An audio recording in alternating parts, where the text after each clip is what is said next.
All right, so before we dive in, today's session is all about grades, SpeedGrader, rubrics, everything involved in grading. And so before we dive into it, I just want to remind you that on our faculty development website, you can access all of the previous recordings. If you missed anything and you want to check out those videos, they're in the 2025-26 recording there at the top, and we have previous years below if you need them for any reason.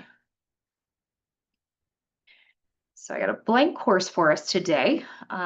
One thing you do want to make sure that if you're going to start playing around with it and actually putting grades in like a test course, if you need a sandbox, you want to make sure that you have the course published, or else you won't be able to grade anything until it's published. So I'm going to start with the assignments tab so we can get ourselves signed up or set up.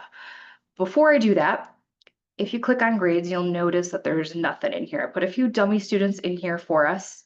You're always going to have an assignment group because you have to. It's just a requirement of Canvas, but there's nothing in there yet. So this grade book will get populated as you add assignments in.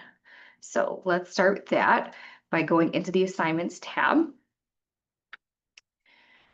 And before I start building assignment, what I want to do is I want to make my groups. So if you're somebody who likes to use weights, so maybe you have like, your essays are worth, 30% of your grade, or your quizzes are worth 30% of your grade. Canvas will do all that for you if you put them into groups. So that's what we're going to do today.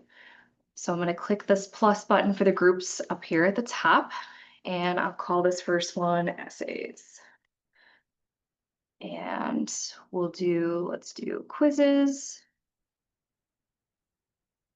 For one, the final exam, and we'll do a midterm. And then we already have our assignments one, so that's probably good enough to get us going. So if you want to assign weights to these, you can do that by clicking the three dots up at the top right next to assignments, and then go into assignment groups weight.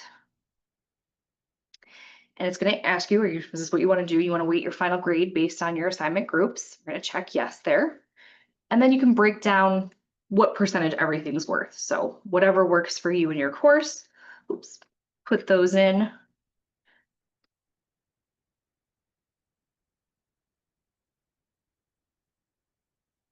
And then if you're going off of percents, you'll want it to reach 100. If you're doing points or whatever, you can figure that out for yourself. And then I'll hit save. And as you'll notice, it'll assign it to each group what their weight is. And so now if I jump over to my grade book, I'm going to see those groups in there, but there's still no assignments yet. So these are going to give me the averages once they start to populate, but I want a column for my actual assignments. So back on that assignments tab, I can start populating these. So under essays, I can put in, and I'm not gonna go into the details of how to each assignment. But you'll be able to choose, I'll do a little bit of it. So hang on, I'm going to do all of mine out of 100, and I'm just going to go into more options because I do want to show you a few little things. So every assignment is going to have a name. Description's up to you if you want to include one or not. You can do attachments, you can record something. We covered all of this in the assignments session last Friday. So if you need to look back at that, you can. It's going into the group that I designated because that's where I hit the plus button. But what I want to talk about is what you're going to display it as. So you've got some options here. You can display your grades as points, percentages. Those are usually the most common. People will use letter grades. Complete and incomplete is pass fail. So they either get 100 points since my assignment's worth 100, or they get 0 if it's incomplete. If you choose letter grade, you'll be able to decide your grading scheme. The Niagara University one is always preloaded for you, so you can use that, or you can use Canvas's default. So it'll be up to you, and you can view it here. If your university if your college has its own grading scheme, or your department has its own grading scheme, you can upload that in there for yourself, or pick one of the ones that's in there. And then if you wanted to do the GPA scale, the 4.0 scale, you could do that too. But I'm going to keep all of mine as percentages to make it easy. And then all of these different options here I went through on the assignments one, so I'm gonna skip those for now, and I'm just gonna hit save and publish. Oops, I do have to designate what kind of an assignment it's gonna be. So I'll do online with a file upload. And let me jump back into that. So I'm just gonna throw a couple in here to get us going. So I'll do maybe 2 essays.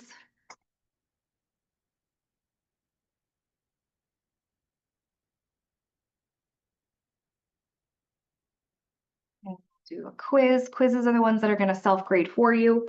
So if you set those up, you've got lots of different options like multiple choice, all those kind of things. True, false, you can do essay questions, matching, lots of different options for quizzes. And those again, I covered in the assignments session. So you can take a look at that if you want to. I assume you would add quizzes as quizzes and not assignments though, right? Pardon? So I assume you would add quizzes as quizzes, not as assignments, It right? depends on how you want to do it. Yeah. So you can, it's really up to you. If you want it to self-grade, then you're going to use the quizzes Okay. tab. And then you can just drag and drop them into here or pick the group as you create them. Right. But everybody's different with that. Sometimes people will do a quiz and it's really like an essay, but they're calling it a quiz. So yeah, preference on how you want to do it for that. There we go. So yeah, like for your final exam, your midterm, if you're having it built on Canvas and it's going to grade for you, yes, you will want to use the quizzes tab so you can actually build that out by designating your questions and all of that. But for just to get the columns in here, I'm just adding them as assignments just so that we get them. Oh, did I not hit save when I did those? It's annoying. There they are. Okay, so panic attack for a second, they disappeared. And then let's just throw an assignment or two up here.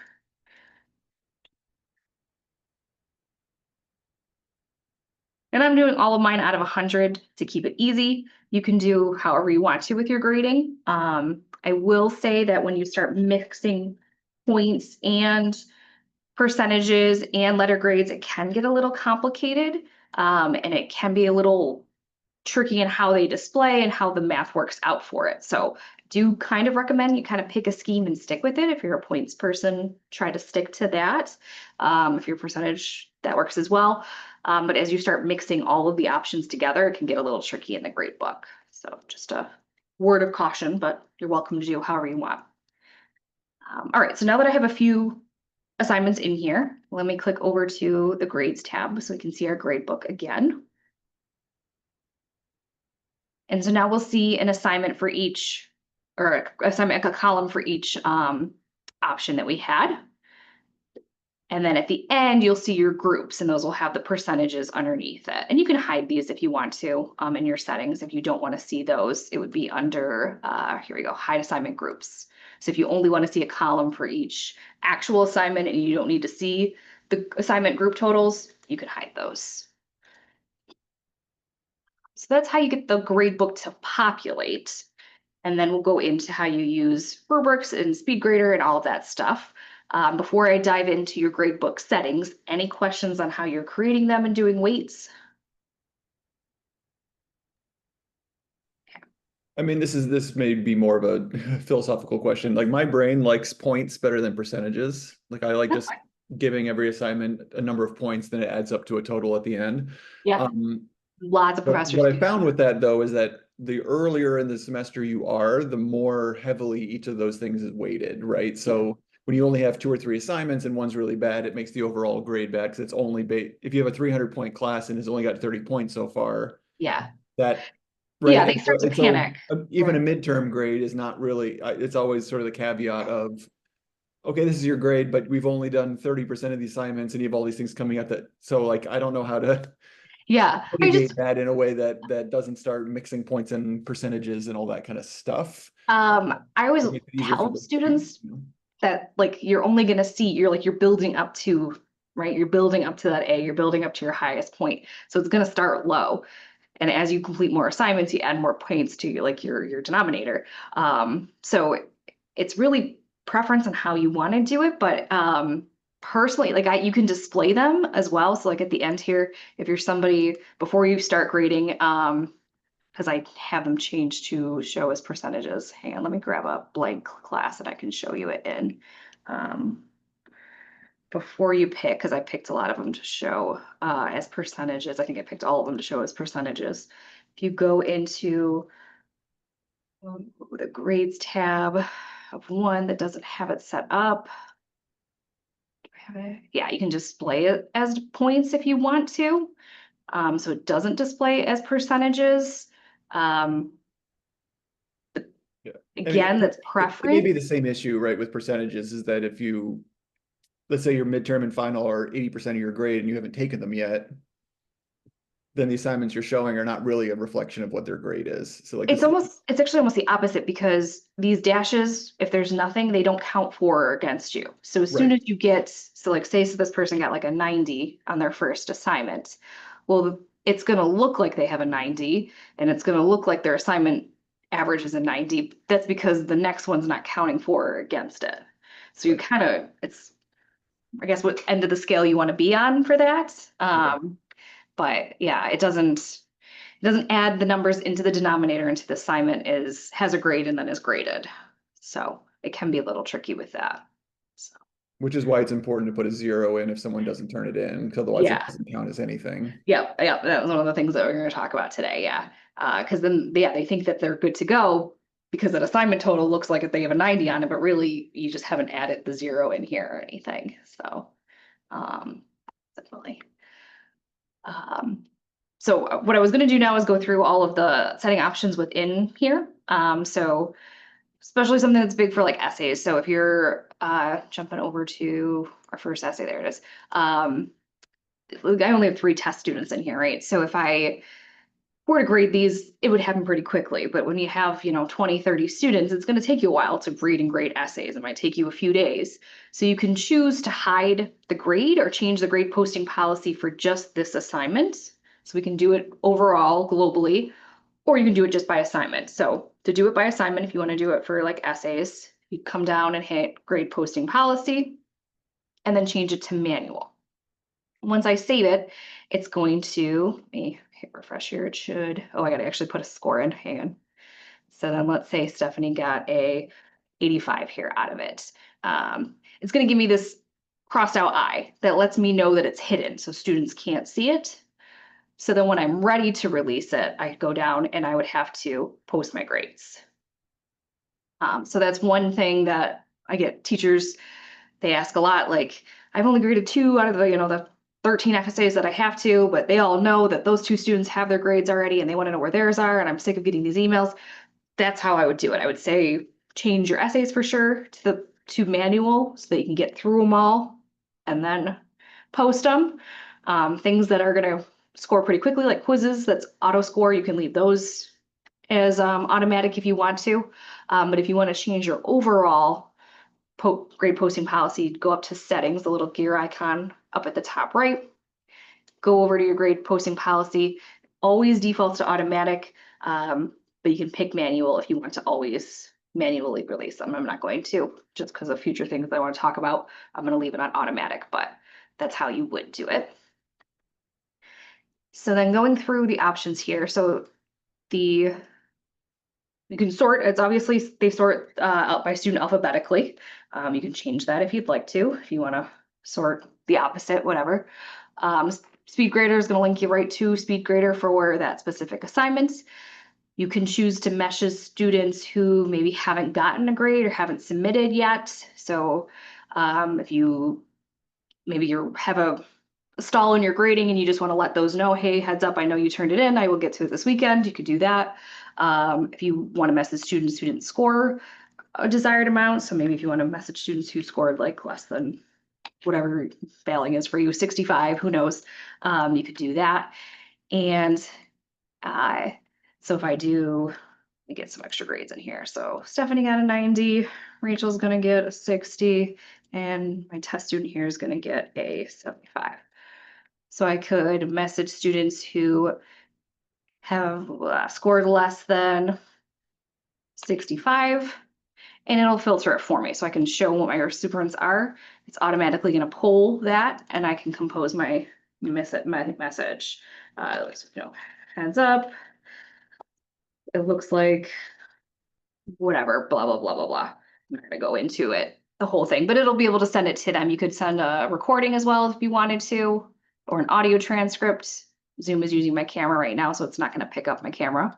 But you could upload a file if you wanted to send them the assignment instructions again, if you're giving them another chance, whatever the case may be, you can use those options there. I'll hit cancel here so that Rachel doesn't actually get that because she is still teaching with us. So that'll be the message students who section. If you're somebody who likes to curve your grades, you're just going to pop the average score in for that assignment. And you can choose if you want to assign zeros to anything that's unsubmitted or not, and Canvas will automatically curve it for you on a bell curve. We've got set default grades, so maybe it's a class participation, right? And if everybody participates, you don't want to have to go through and enter 100 every single time. You can just do it once. You can choose to override if you started doing a couple, and it automatically set that for everybody in there and updates the scores for you. And then hide grades. So again, maybe you have entered a few grades, maybe you got off track, you're not sure what's going on, you just want to hide them for a second so you can take a look and see what's going on. It's going to prompt you and say, look, there's already 3 that's been posted. This is what's going on with it. Are you sure you want to hide? And I'm going to say yes. So then on the student's end, they would not be able to access those grades. It would go back to that dash for them. Once it loads, it takes a second or two. When the grades are hidden, do they also fall out of the calculation for the final grade? Oh, that's a good question. I can see how that know. would cause If confusion, right, for a student, if they go, I add up my grades and it looks like I have a 90, why do I have a 75? And it's because something's hidden. I don't know. If the grade's entered in there, it does count towards the total as long as it's in here. So even though they can't see it, it's still counting towards your total. Okay. Yeah. This is good to know in terms of. Yeah, it is. Yeah, it's a they're good hidden question. for too long, then the students may ask questions about right. why Yeah. things aren't adding up. Okay. Yeah. And then you can change it too if you want to enter it by points or percentages. And then we already talked about your grade posting policy. So those are your options for individual assignments. Grading options, and I'm going to go through the general settings. So off to the right here, we'll start at the beginning. So late policies, so you can automatically apply a grade if you want to. So if you're not, I would recommend using this if you're not taking late work. If you are going to take late work, it's going to give them this grade the second the due date passes. So if you have a due date, but maybe you give them a day or two leeway and they're going to lose points for it being late, I would recommend you using the bottom one. But if your deadlines are hard, then you can use this and it'll automatically give anyone who hasn't turned it in a 0 at 12:01 the next day, or whenever, the minute after your assignment's due. But you can also use the automatic deductions. So you can set, like, maybe it's going to be 5% off per day that it's late. There's hours too. I don't know who wanted hours, but there must have been a request for it somewhere along the line because that's an option. So if you want to use the hours, you could. And then you could set like a lowest possible percentage or grade percent that it can go down to. So if you can go all the way down to 0, whatever the case may be, you can set that there. So you'll have these to choose from if you want to use them, or you can just do it manually too. Grade posting policy, we talked about that, manual versus automatic. Your advanced settings. So there might be situations where you want to override what the total is. Maybe they did some extra credits and you don't feel like figuring out where you're putting that in. You just want to yourself add it to the overall grade and override. There'll be different scenarios where you might need to use it, but that will give you an extra column at the end of your grade book.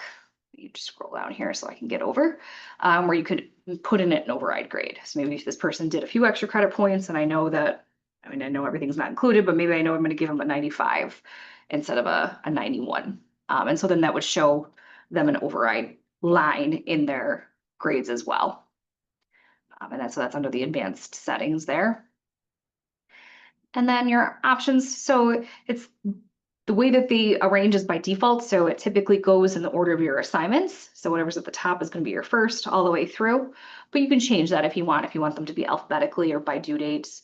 Or by point value, however you want them to be arranged. You can also just drag and drop them too. So you can click and move them around which I do that sometimes. I'll move my total over next to what I'm grading, and then I can't find my total. So I'm the worst at that. Colors here. So as students turn things in, like if something's late, it's going to highlight as blue. If it's missing, red, etc. You can change these colors if you want them to be something else that's more specific to your needs. You can reorder those colors into whatever you'd like. So any general questions about the gradebook setting options? Okay. All right. You also do have a history. So if you click on here and go into your gradebook history, and it'll show you all your changes. So you can, if you got off track or something got mixed up, you can go back and see and try to figure out where that is. So this never deletes, it's always there. So you can always access it. And let me get back into the gradebook. You can also filter too. So if you want to filter by assignment, so you don't have to see everything, maybe I only want to look at the SA2 right now, I can filter that down. Again, you're always going to see your assignment groups unless you turn them off in your setting. But you can also filter by students. I only have 3, but if you've got 40, that's kind of helpful to shrink it down so you're not seeing everything big. Some people will export these into like a CSV file. So you can export it, make all your changes in Excel, and then re-import the file too. If you want to do it that way, it's an option. But I think that's pretty much everything I want to cover in the actual gradebook, unless there's any questions. I may have missed this, but there's no attendance line, is there? Nope, you can create one though, if you'd like to. Yep. Yeah. So Canvas has like an attendance built in, it's like an external tool that you can use for attendance, or you can just add a attendance group and attendance section in assignments. So this here, you'd be able to like jump to the date and then mark them. So check is there and present, X is missed, and then the orange one there is late. And so you can flip through your days and keep your attendance that way here. You can see it as a list view, or you can see it as a class view. If you want to like set your like seating assignment and stuff like that, you can do it in there as well. This can be a little touchy. I see glitches every now and then, and I'll have to go in and fix things for faculty. So I just like to make sure everybody's aware of that. But you could also add, under assignments, you could add a assignment group for attendance if it was worth whatever percentage it is, and then add the assignment in if that's how you want to do it. Faculty do it all different kinds of ways. So it's really preference on how you want to do attendance. Some don't use it at all. They'll use their own green book. They'll use Excel. However you want to do attendance is really up to you. Or not at all. Some don't take attendance Does at the all. university require or recommend taking attendance even if you're not using it as a grade, just in terms of keeping track of, if It's there's anything in terms recommended, of yeah. saying a student didn't show Yes. up half the time, to having a record of it? Yeah, it is recommended, but again, they can't force you to. So it's Right. encouraged to have a policy for your class.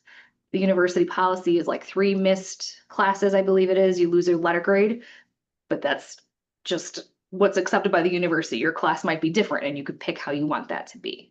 So maybe you want 5, or maybe you don't want attendance policy at all, but you're still going to mark who's there. So you can be like, well, you came only 3 days this semester. Of course you failed, you know. That's one of the questions, that even if we're not factoring it into the grade, if the university wants some sort of record of who's Yeah, there. it is encouraged. Yep, they can't require you to, but it is strongly encouraged in case there's ever an academic integrity issue. So I would say yes, do it to cover yourself. But again, it's not a requirement. Nobody can require you to. So yeah. All right. Any general questions before we dive into some of the options here for rubrics, and then we'll look at SpeedGrader. A plan. I'm good, thank you. Okay. All right. So, all right. I'm going to grab an assignment here. We'll go with maybe just this essay 1, so we can talk about rubrics. So rubrics, you have to build rubrics individually within Canvas. Unfortunately, there's no way to just like upload a file and have it turn into a lovely rubric for you. But once you build it, you have it forever. So you can use it in that course. You can use it in any course by just transferring it over. So it does take a little bit of work in the beginning, but then it's really nice because you can use it for grading. You can use it in future courses. You can copy it and just tweak a few things to use it for a different assignment. So I do encourage faculty to play around with it and see if it's something that's worth it to them. I like it for the grading aspect of it, and I'll show you why once we get into it. But I'd recommend starting on the assignment and then hit rubric. You do have a rubrics tab over here, but that's really just going to show you all of them. You can build it as well, but it's best practice to do it right in the assignment. And it always defaults to this. So it's giving you, it's telling you to give a description of criterion. So whatever you want to call it, this is an essay, so I'm going to go with thesis.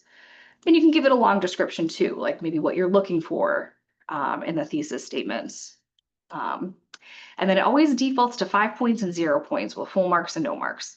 So you're going to want to customize this into what works for you. So maybe let's say we're going to do 5 things of 20, and I don't want to call it full marks and no marks.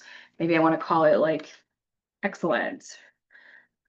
And again, you could tell your students what excellent means by giving it a description, but it's not required. Only the title and the points are required.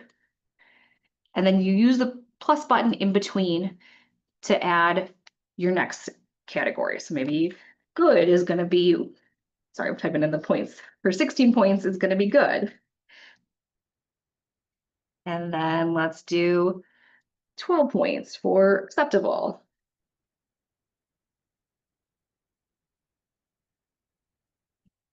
Do 8 maybe needs work.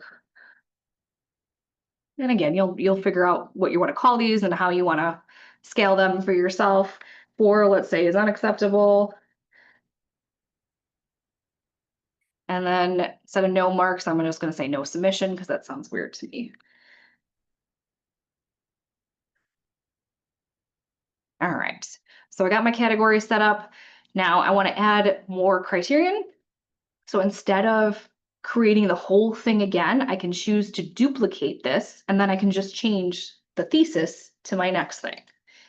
So instead of calling this one thesis, maybe I'm going to call this one organization. And so it'll duplicate everything, and then you could keep it exactly the same, or you could go in and change a few words here and there if you need to. So then same thing, we can copy either of them, they're the same, so it doesn't really matter which one you pick. But if they were different, you'd be able to. So evidence. And let's do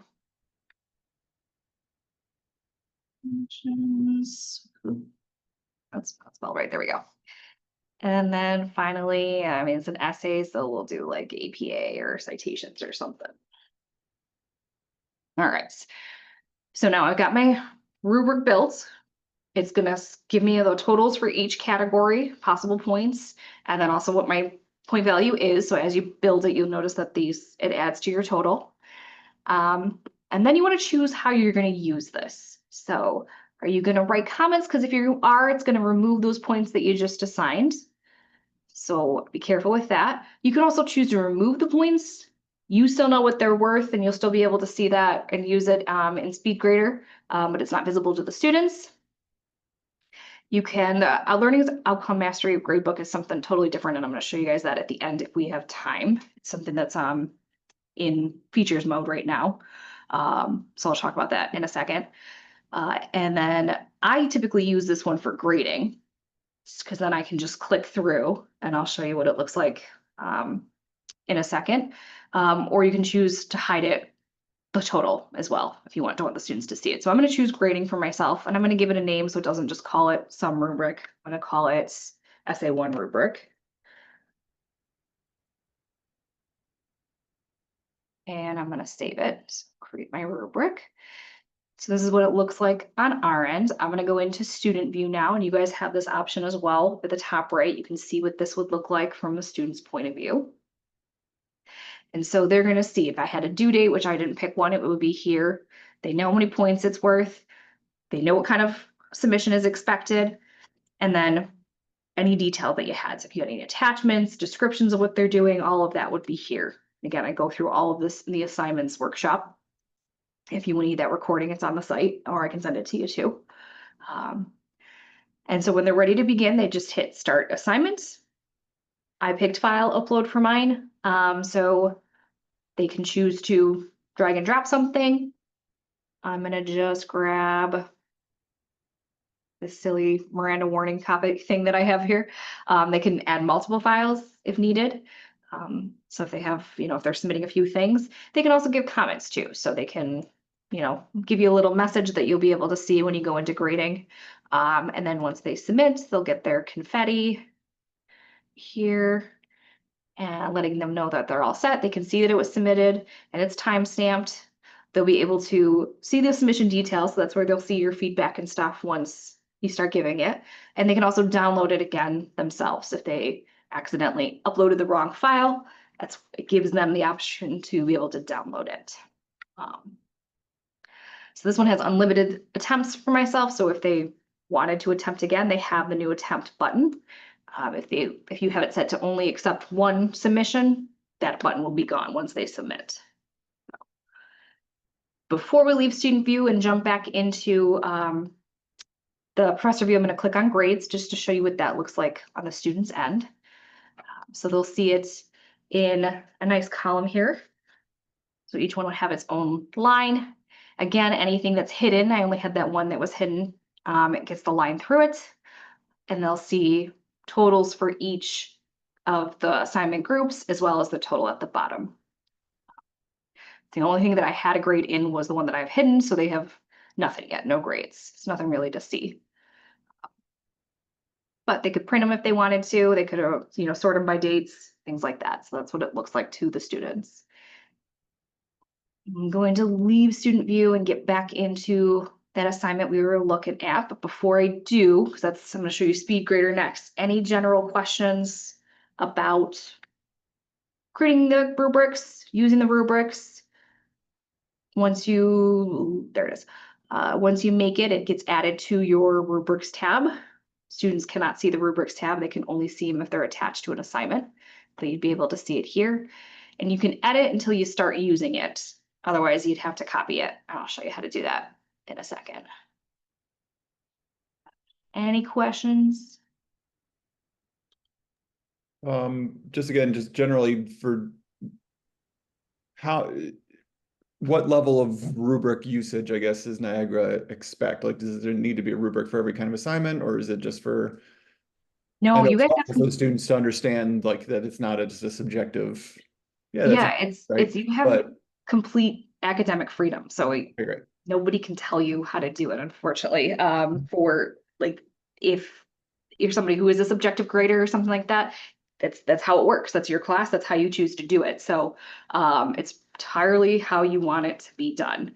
I will say that it is important to have for yourself some sort of foundation of how you're grading the course in case you ever do have to go with the academic integrity board, because they're going to kind of drill you with questions like that. And like they're going to want to know what your scale is and how you grade it and things like that. So you're going to want to have that prepped either in your syllabus or a way to defend it using a rubric, something like that. But it's not a requirement. So it's totally up to you.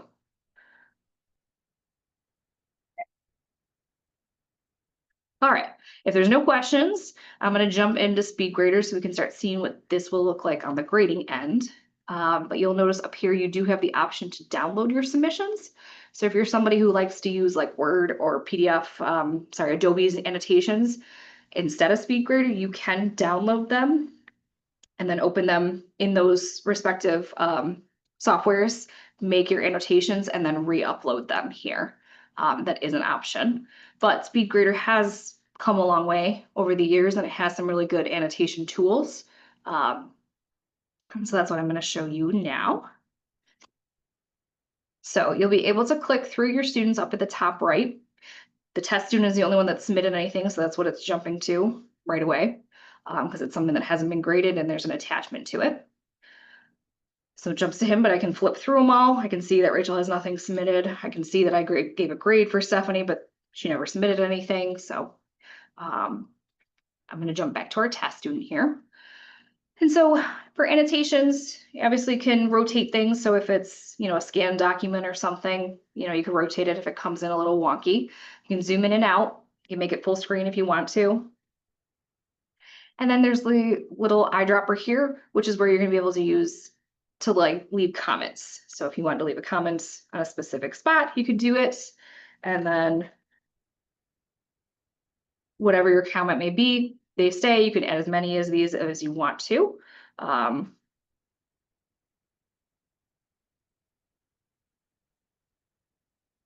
However you want to do it, you can highlight stuff and you'll be able to see that you can change your colors too. Oops, didn't mean to do the whole, there we go. You can change your colors up at the top left. Didn't mean to do the whole thing, but I could highlight just this sentence and then leave a comment on that one. You know, so like check punctuation maybe. Sorry about that. Punctuation's not spelled. There we go. Okay. Text, I can just add a text if I want to. Same thing. I can change the color. I can change the background color, the font size, whatever the case may be. Oops, sorry, I didn't realize my bar was on it. There we go.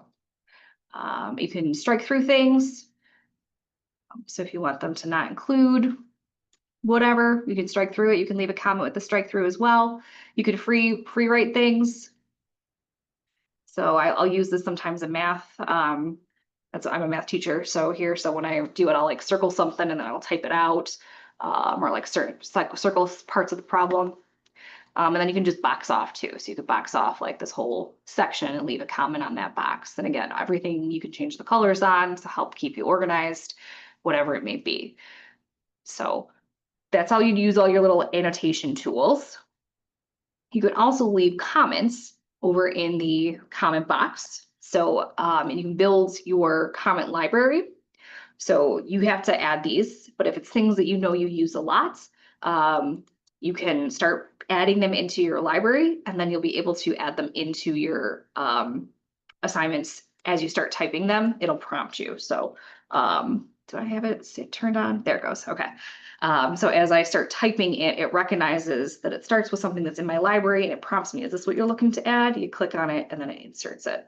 Obviously mine was only 2 words, but if you have common sentences or directions that you're giving, it's a good way to save you some time if you start building out your library of comments. But again, you have like a little mini rich content editor there, so you can attach things. You could add videos if you want to. So if you want to just record your voice or record a video, again, both my microphone and my camera are being used right now in the Zoom, so it's not going to populate with those options like it would for you on your end, but you could record something and attach it. And you can also attach, like if you want to attach the directions again, or if you have something specific that you want to send them that you annotated, you could attach it there and then submit it to the student. When you're ready to enter the grade, it goes here, unless you're using a rubric to score, in which case I'd say maybe split your screen however you want to view it so that you can see both. You can, shrink this larger and smaller, however way you want to do it. But as you go through, you can just click and it'll start totaling the points for you for each subcategory. And so you can change it too. So like maybe it's not quite a 16, but it's good. Maybe I'm going to give it a 15. You can change it as you're going through it. And you can leave comments for each section too. So if you want to leave a comment about the thesis statement, you could do that, or you could leave general comments down below, like we already said.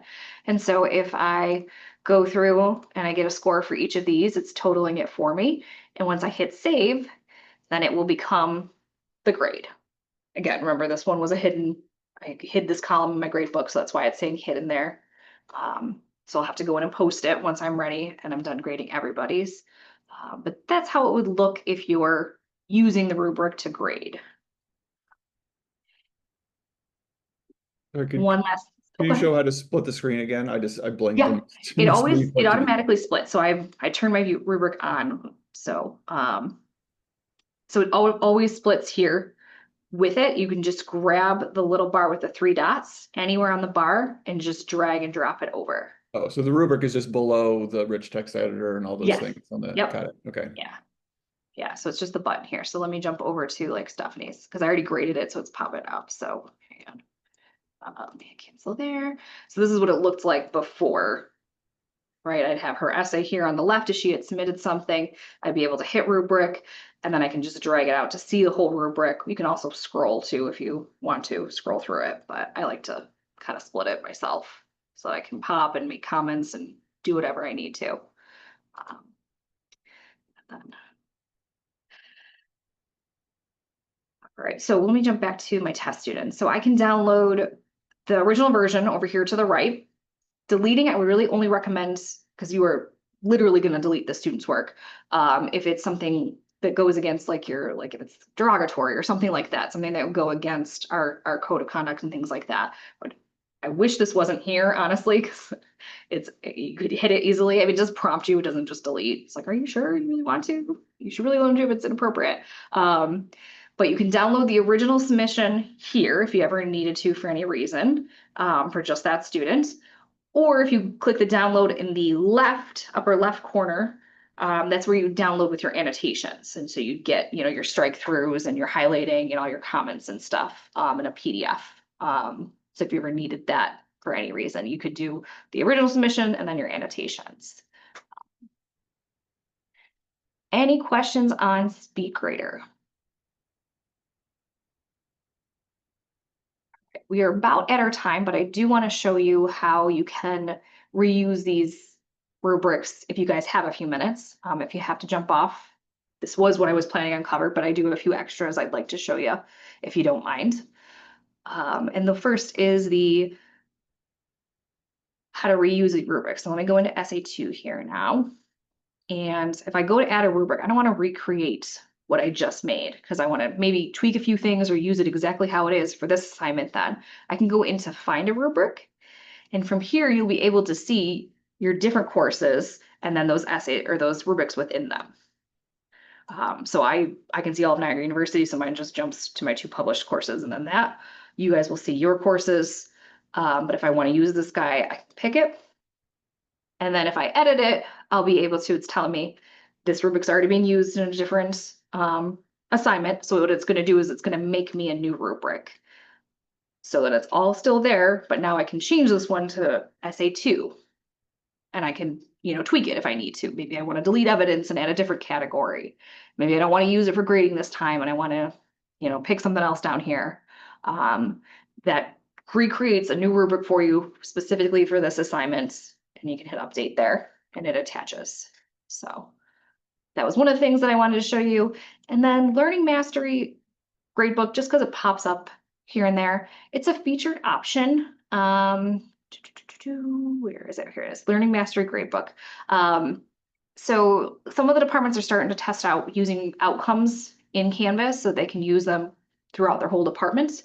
So I know that like English is using it a little bit, writing is, a couple of the psychology folks are using it. So if your department is using outcomes, I'd be happy to meet with you one-on-one to show you how they're being used. Just not enough yet to do like a whole presentation on it.